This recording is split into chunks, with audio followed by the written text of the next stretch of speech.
എൻ്റെ കുട്ടി ഒന്നും കഴിക്കുന്നില്ല. ഇതാണ് സാധാരണഗതിയിൽ മാതാപിതാക്കൾ സ്ഥിരമായി പറയുന്ന ഒരു പരാതി. കഴിഞ്ഞ 30 കൊല്ലമായി ഞാൻ കേട്ടുകൊണ്ടിരിക്കുന്ന ഒരു പരാതി. അപ്പോൾ അതിൻ്റെ സത്യാവസ്ഥ എന്താണെന്ന് പരിശോധിക്കുന്ന ഒരു ചെറിയ പ്രഭാഷണമാണ് ഇവിടെ നടത്താൻ ഉദ്ദേശിക്കുന്നത്. വളരെ സിമ്പിളായിട്ടുള്ളൊരു കാര്യമാണ്. ഒന്നും കഴിക്കുന്നില്ല. നിങ്ങൾ തന്നെ ഒന്ന് ആലോചിക്കൂ. അടിസ്ഥാനപരമായൊരു വികാരമാണ് വിശപ്പ് എന്ന് പറയുന്നത്. മനുഷ്യനായി പിറന്നാൽ, മൃഗമായി പിറന്നാൽ, ജീവജാലങ്ങൾക്ക് എല്ലാവർക്കുമുള്ള അടിസ്ഥാനപരമായ വികാരമാണ് വിശപ്പ്. അപ്പം അങ്ങനെ വിശക്കുന്ന ഒരാൾ ഒരിക്കലും കഴിക്കാതിരിക്കൽ എനിക്കൊന്നും വേണ്ട എന്ന് പറഞ്ഞാലും യഥാർത്ഥത്തിൽ അയാൾക്ക് വിശക്കുക തന്നെ ചെയ്യും. അല്ലെങ്കിൽ ഗുരുതരമായ ഒരു രോഗമുള്ള ആൾക്ക് മാത്രമേ വിശപ്പ് ഇല്ലാതിരിക്കുകയുള്ളൂ. സാധാരണഗതിയിലുള്ള 99% ജനതയ്ക്കും വിശപ്പ് എന്ന് പറയുന്നത് ഒരു അടിസ്ഥാന വികാരമാണ്.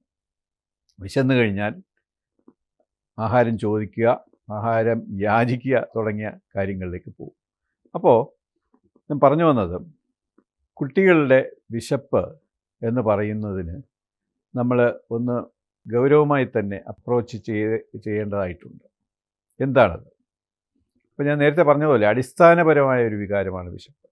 കുട്ടികൾക്ക് വിശക്കാതിരിക്കില്ല, കുട്ടികൾക്ക് വിശക്കും. വിശക്കാൻ അനുവദിക്കുക എന്നുള്ളതാണ്. കുട്ടികളെ വിശക്കാൻ അനുവദിച്ചാൽ അവർക്ക് വിശപ്പ് വന്നോളും. അപ്പോൾ ഇതാണ് ഒരു കാര്യം. രണ്ടാമത്തെ കാര്യം, കുട്ടികളും നമ്മളെപ്പോലെ സാധാരണ മുതിർന്നവരെ പോലെ വ്യക്തികൾ തന്നെയാണ്. അവർക്ക് ചില ആഹാരങ്ങളോട് ഇഷ്ടം, താല്പര്യം ഉണ്ടാവും.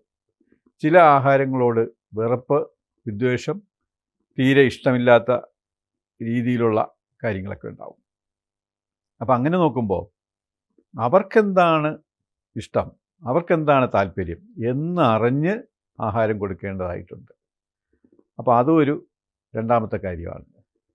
മൂന്നാമത്തെ കാര്യം നോക്കിയാൽ ആഹാരത്തിൻ്റെ അളവ്. നമ്മളെപ്പോഴും ഒരു ഫിക്സഡ് അളവിലാണോ കഴിക്കുന്നത്? അല്ല. നമുക്ക് വിശക്കുമ്പോൾ നമ്മുടെ വിശപ്പിന് അനുസൃതമായിട്ടുള്ള ഒരു ആഹാരം ആണ് നമ്മൾ കഴിക്കുന്നത്. ചിലപ്പോൾ 3 ദോശ കഴിക്കും, ചിലപ്പോൾ 4 ദോശ കഴിക്കും, ചിലപ്പോൾ നന്നായിട്ട് വിശന്നേരം 5ഉം 6ഉം കഴിച്ചെന്ന് വരും. അതുപോലെ തന്നെയാണ് കുട്ടികളുടെ കാര്യം. കുട്ടികൾ ഞാൻ നേരത്തെ പറഞ്ഞ പോലെ വ്യക്തികൾ തന്നെയാണ്. കുട്ടി ജനിച്ച അന്ന് മുതൽ day 1 onwards is an individual.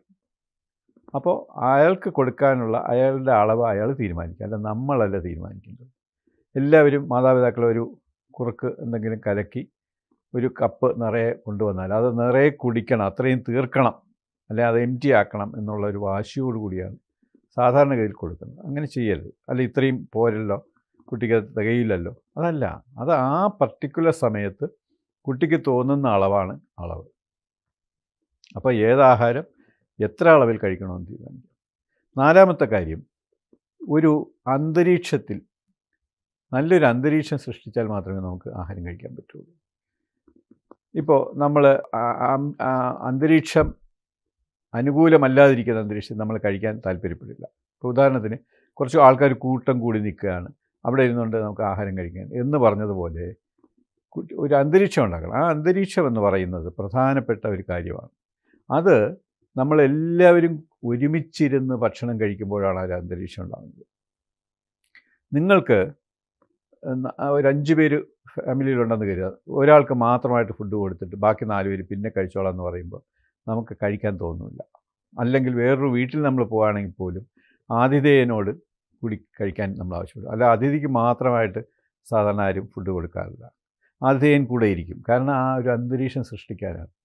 ആ അന്തരീക്ഷം സൃഷ്ടിക്കലാണ് പ്രധാനം. കുട്ടികളെ സാധാരണഗതിയിൽ ചെയ്യുന്നത്, കുട്ടികൾക്ക് വയറ് നിറച്ച ആഹാരം കൊടുത്ത് നീറ്റാക്കി അവിടെ നിർത്തി, അല്ലെങ്കിൽ കിടത്തി ഉറക്കി, അത് കഴിഞ്ഞിട്ടാണ് മറ്റുള്ളവർ ആഹാരം കഴിക്കാനിരിക്കുന്നത്. അത് ശരിയായൊരു പ്രവണതയല്ല.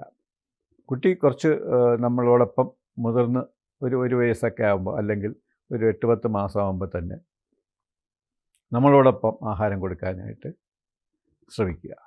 നമ്മൾ കഴിക്കുമ്പോൾ അതിൻ്റെ ഒരു ചെറിയ പങ്ക്, ഒരു 10 മാസം കഴിഞ്ഞാൽ നമ്മൾ ഫാമിലി ഡയറ്റ് ഷെയർ ചെയ്യാവുന്നതാണ്.